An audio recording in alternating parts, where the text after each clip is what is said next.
So even at the moment of death, they were able to take meaning out of that moment of death. Exactly. You see, there is what I'm used to calling, when speaking to my students, as the tragic triad of human existence, consisting of pain, death, and guilt. Nobody is spared suffering from diseases, pain. No one of us human beings can escape death, finally. And there is no one who could keep himself free from guilt. It is not possible. But always, as I put it before, always suffering, tragedy can be turned into a triumph, into a human achievement. And as to death, it could well serve as an incentive to responsible action. Because unless we were mortal, imagine if we were immortal, then we could postpone everything. There were no hurry. There were no need to do something right now. But there is a wonderful word of an author who has not written but said it about 2,000 years ago. You find it in the Bible. It is Hillel, H-I-L-L-E-L, who once said, if I'm not doing it, who will do it? If I'm not doing it right now, when shall I do it? But if I'm doing it only for my own sake, what am I? This means no really human being. Because a human being is not someone as psychotherapeutic systems depict the human being. He is not someone that is concerned primarily and originally with complexes, conditions, conflicts, and problems going on within his psychological system, intrapsychically, as it were. But normally, fundamentally, originally, primarily, basically, any human being is concerned with something out there in the world, is concerned with someone out there in the world, a work to do, a job to complete, a task, a meaning, a mission in life waiting for him exclusively, to be materialized, to be actualized by him and by no other person. Right now, who else if not he? And finally, this he doesn't do for himself, for his tranquility, for his discharge of tensions, for his inner equilibrium, for getting rid of the stimuli of the superego which is dissatisfied, or obeying the father image. But he's doing it for the sake of a cause to serve, or another person to love, and never for himself only. Thus, this is what man can do. And imagine if he were not mortal, then he could postpone everything. There would not be the 1/3, the 2/3 of Hillel's dictum. There would not be sense in the formulation when, if not now, because he's immortal. To get back to suffering and despair, sometimes it seems that some people seem to have a much heavier load than others. Do these people not feel after a while, can I still continue to take meaning? You wouldn't believe it. It comes to mind that there is a specific statistical, empirical, strictly empirical study that was published a couple of years ago by two famous psychologists. And it turned out, by way of not only of statistics, but by test batteries, that people prone to death, who knew that they were dying soon, had a higher sense of meaning than normal populations. And if I tell you the story that the dean of the School of Nursing at the University of Texas, in the Texas Medical Center in Houston, a famous center, she wrote me of a case of a young girl, very young girl, about 17 years of age or so, who was paralyzed totally, also up to her neck, and could only by use of a mouth stick type letters.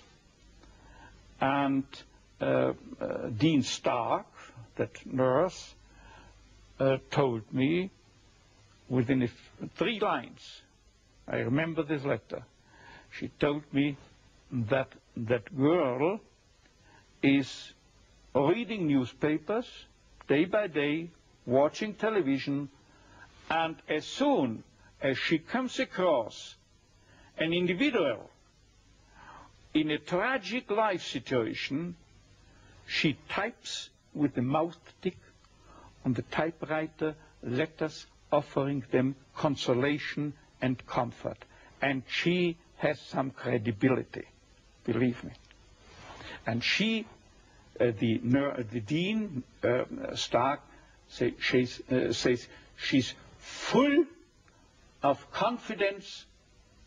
She has a strong sense of abundant meaning in her life, while others who cannot see meaning under the best conceivable of conditions take their lives because they are frustrated.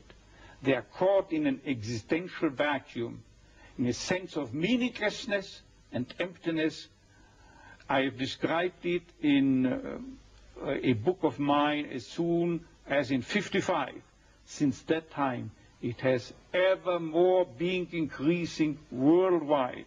You find you are facing it not only in Western countries, you are facing it in the so-called third world, you are facing it in communist states, and communist psychiatrists also describe it in their literature. What Frankl tells us about this existential frustration is also observable in the communist countries. They commit So are you saying that in order to find meaning, it is necessary to experience suffering? I wouldn't say it is necessary to experience suffering. What I say is just that meaning can be found under each and every condition in life, even under the worst conceivable conditions, provided that it is a situation you cannot change. Remember, I said this explicitly. That means provided that the cause of your suffering cannot be removed. If you can remove the cause of a suffering, say in case of a cancer, by surgery, you have to undergo surgery. If you are suffering from a severe compulsive obsessive neurosis, you have to seek psychotherapeutic help. There are, within the realm of logotherapy, for instance, certain techniques that can be applied with much success, as has been evidenced not by logotherapists but by behaviorists. And finally, if you are confronted with sociological conditions that have caused your suffering, then you are called upon to change the situation, to remove the cause of your suffering by political action, for instance. But in this respect, I would like to make another additional statement by telling you something that I, a couple of weeks ago, have told my professors and students forming my audience at the Karl Marx University in Moscow. I was invited by the prorector to stay there for a month and to lecture there on my teachings, but I had only time for 2 days. And I told them, don't think that I came to you from the West in order to sell you any political opinions. No, I don't come as a politician, but I speak to you on a meta-political level. This means that I recognize only, on a worldwide scale, only 2 styles of politics, or 2 types of politicians.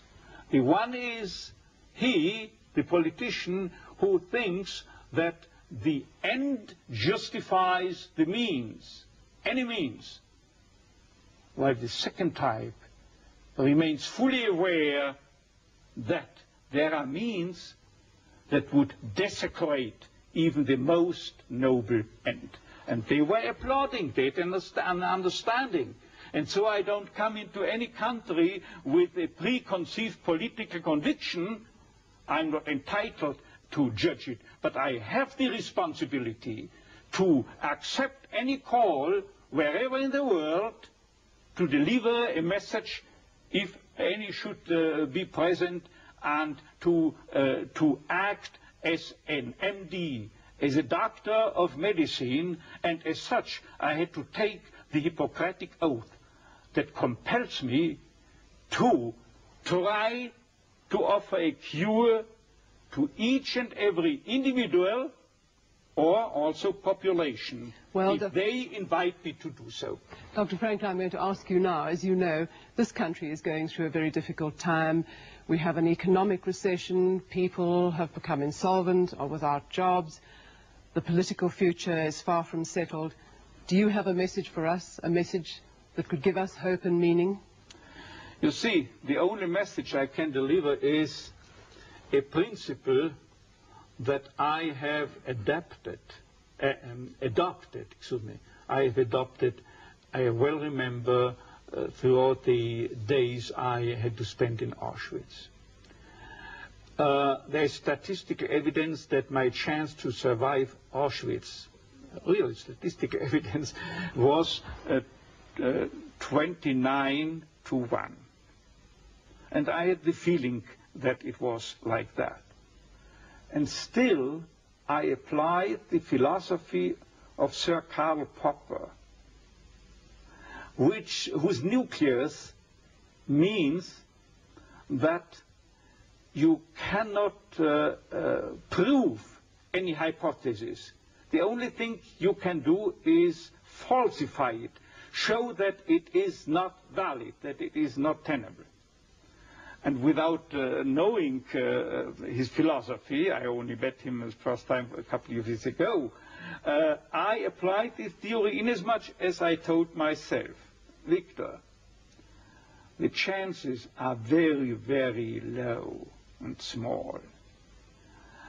Probably you will be sent to the gas chamber, and still there is nobody who can guarantee me and convince me with 100% certainty that I shall not survive but end in the gas chamber. As long as I have no guarantee that I will have to die within the next days, I continue behaving and acting as if I would spare this fate.